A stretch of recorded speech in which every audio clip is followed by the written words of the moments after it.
ગુજરાત રાજ્યભરમાં સ્થાનિક સ્વરાજ્યની ચૂંટણીનો માહોલ જામ્યો છે ત્યારે સૌરાષ્ટ્રનું મિની કાશ્મીર ગણાતું મહુવામાં પણ રાજકીય ગરમાવો વધ્યો છે। મહુવા નગરપાલિકાની ચૂંટણીને લઈને ભારતીય જનતા પાર્ટી દ્વારા પ્રચારને તેજ બનાવી ઉમેદવારોને જંગી બહુમતીથી જીતાડવા કાર્યાલયોનો શુભારંભ કરવામાં આવી રહ્યું છે।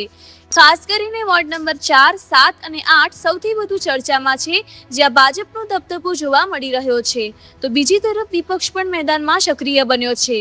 વોર્ડ નંબર 4 માં ભાજપના ઉમેદવારો જયપાલસિંહ વાળા, લલિતભાઈ ભૂત, નીતાબેન પંડ્યા અને શોભનાબેન બારૈયાએ કાર્યાલય શરૂ કરી વિકાસના મુદ્દે મતદારોનો વિશ્વાસ જીતવાનો પ્રયાસ કર્યો છે।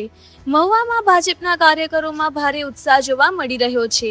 રિપોર્ટર નીતિશ ગોસ્વામી સાથે મહુવા નગરપાલિકાની સ્થાનિક સ્વરાજ્યની ચૂંટણી અંતર્ગત વોર્ડ નંબર 4 ની અંદર મધ્યસ્થ કાર્યાલયનું ઉદ્ઘાટન કરવામાં આવ્યું। આ પ્રસંગે મહુવાના લોકપ્રિય ધારાસભ્ય શ્રી શિવાભાઈ ગોહિલ, આરસીભાઈ મકવાણા અને દરેક મહાનુભાવો ઉપસ્થિત રહ્યા હતા અને આ કાર્યને ખુલ્લું મૂકવામાં આવ્યું હતું અને વોર્ડ નંબર 4 ના સમગ્ર કાર્યકરો હાજર રહ્યા હતા। તે બદલ સૌનો ખૂબ ખૂબ આભાર।